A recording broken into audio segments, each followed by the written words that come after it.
presentation. Wherever the togetherness is bound in a one unity, it unites the strength. This strengthness make a bridge. The army performs through this unity for victory on enemy. The people performs the good rule through this togetherness. So let's welcome our tiny tots on Kandhon Se Kandhe.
रहेंगे। हमारा भी कुछ फर्ज बनता है भारत के प्रति। हमारा भारत बढ़ रहा है, हर क्षेत्र में बढ़ रहा है और बढ़ना भी चाहिए। आज बाहर के मुल्कों में भारत का नाम है, होना भी चाहिए। यहाँ पे सब तरफ से काम हो रहा है।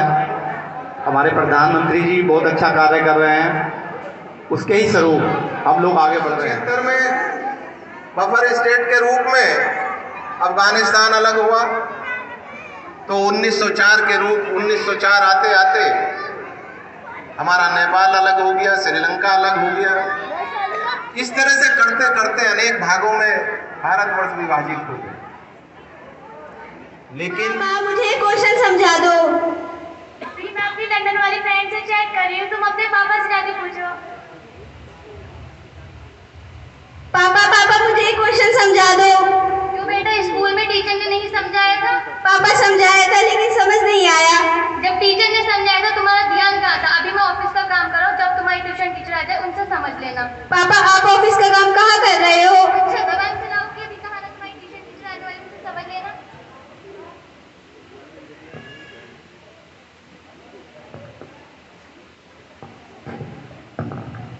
बहन जी नमस्ते। भाई साहब नमस्ते। पता नहीं कैसे पेरेंट्स से नमस्ते भी नहीं लेते। Ma'am good evening. कल तुम्हें इंग्लिश का क्वेश्चन दिया था, करके लाई हो?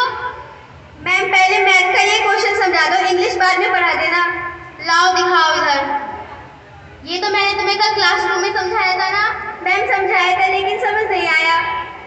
जब समझाया था तो समझ में क्यों नहीं आया? तुम्हारा पता नहीं ध्यान किधर रहता है, बैठ के बस बातें करती रहती हो। लाओ दिखाओ इधर। फॉर्मूले याद किए तुमने? No ma'am. पता नहीं किधर ध्यान रहता है तुम्हारा। a² + b² + 2ab, इसमें इसकी वैल्यू पुट करके इसका आंसर निकल के आ जाएगा। Okay ma'am. मैम ये क्वेश्चन अभी भी समझ नहीं आ रहा। अभी भी समझ में नहीं आया? तुम्हें अभी समझाया ना। किधर ध्यान है रंगे तुम्हारे? तुम पढ़ाई पे ध्यान ही नहीं देती हो। दिखाओ इधर। देखो a² + b² + 2ab, a की वैल्यू 2 है। देखो इसका वैल्यू पुट करके इसका आंसर निकल के आ गया ना। एक क्वेश्चन देती हो, बिल्कुल इसी के अकॉर्डिंग होगा, करो। मैं अभी आती हूँ, तुम करो।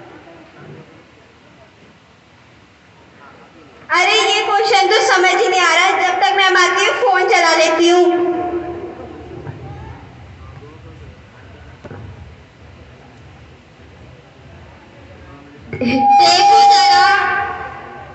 देखो जरा ये सब क्या कर रहे हैं? अरे क्या, पापा तो लैपटॉप चला रहे हैं, मम्मी भी मोबाइल पर चैट कर रही है और दीदी भी फोन चला रही है।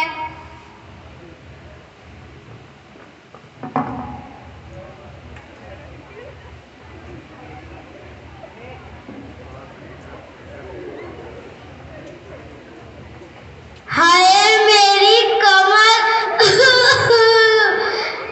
एक तो वैसी मेरी कमर में दर्द रहता है, अभी इनकी खबर लेती हूँ। और बेटा पढ़ ले, फोन काम नहीं आएगा क्या? पूरे दिन फोन में लगी रहती है, पढ़ ले पढ़। क्या दादी हमेशा पढ़ने के लिए ही कहती रहती हो? दादी क्या मैं भी मम्मी के साथ फोन चला लूं? अभी बताऊं तुझे? देखो पापा भी लैपटॉप चला रहे हैं, मम्मी भी फोन चला रही है और दीदी भी फोन में गेम खेल रही है। अभी बताऊं तुझे? चल जाके अपना पाठ याद कर, मैं इतने अपनी रामायण पढ़ लेती हूँ।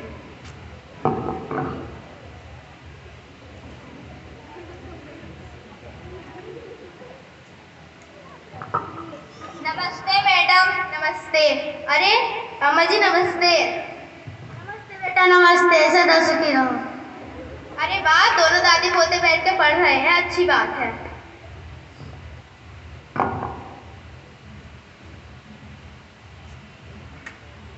कर लिया क्वेश्चन तुमने? मैम ये क्वेश्चन अभी भी समझ नहीं आ रहा। अभी भी समझ में नहीं आया? तुम्हारा ध्यान किधर है? तुम पढ़ाई पे ध्यान ही नहीं देती हो। भूसा भरा हुआ है कि तुम्हारे दिमाग में? दिखाओ इधर। देखो a² + b² + 2ab, ये फॉर्मूला मैंने तुम्हें इतनी बार बता दिया लेकिन तुम्हारी समझ में नहीं आया ना। पढ़ती कहाँ हो तुम? क्लास में बैठ के कुछ बातें करती रहती हो, पता नहीं वो यशिका और आराधना के साथ। और बाहर घूमती रहती हो, पढ़ती नहीं हो बिल्कुल भी। देखो a² + b² + 2ab, देखो इसकी वैल्यू इसमें पुट करके इसका आंसर निकल के आ जाएगा।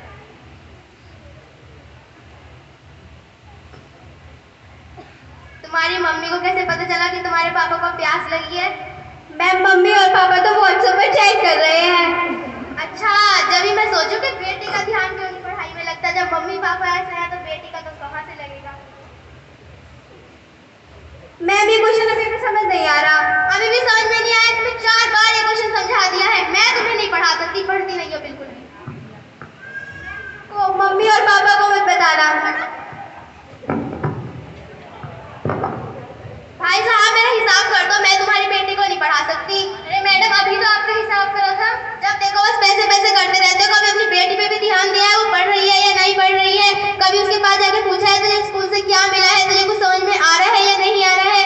हर वक्त बस फोन पे लगे रहते हो और वो भी सोशल साइट पे लगी रहती है। माना कि कुछ फोन के प्रभाव भी है लेकिन इसके दुष्प्रभाव भी है। बच्चों का उससे बहुत असर पड़ता है। हाँ बेटा तो ठीक कह रही है, ये तो पूरे दिन फोन में लगे रहते हैं। ये इंस्टाग्राम, व्हाट्सएप, फेसबुक, पूरे दिन इसी में ही लगे रहते हैं। तभी तो आखिरकार बच्चे की पहली पाठशाला उसका घर ही तो होता है। माफ कीजिए, हमें आगे से ध्यान रखेंगे। अच्छा चलो ठीक है। सॉरी मैम, अब मैं भी पढ़ा करूँगी।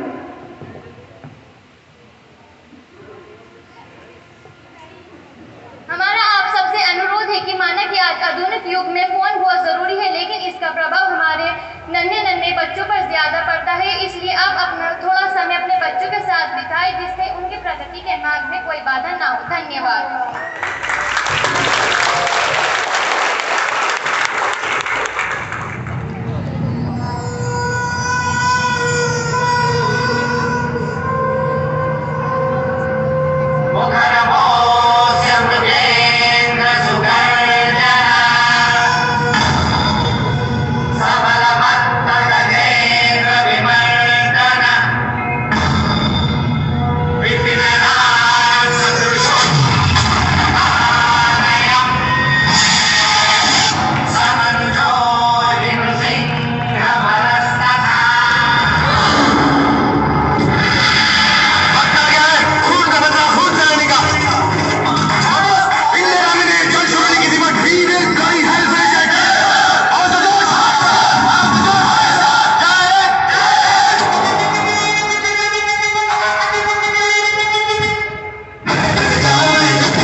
अब मैं चाहूँगा आप मेरे थोड़े से वर्ड सुन लो, फिर मैं भी चला जाऊँगा। मैं भी लेट हो रहा हूँ, आपको भी सबको लेट कर रहा हूँ, और जब तक मेरी बात नहीं सुनोगे मैं हटूँगा भी नहीं। तो आपको जाना है तो मुझे फ्री करो, है ना?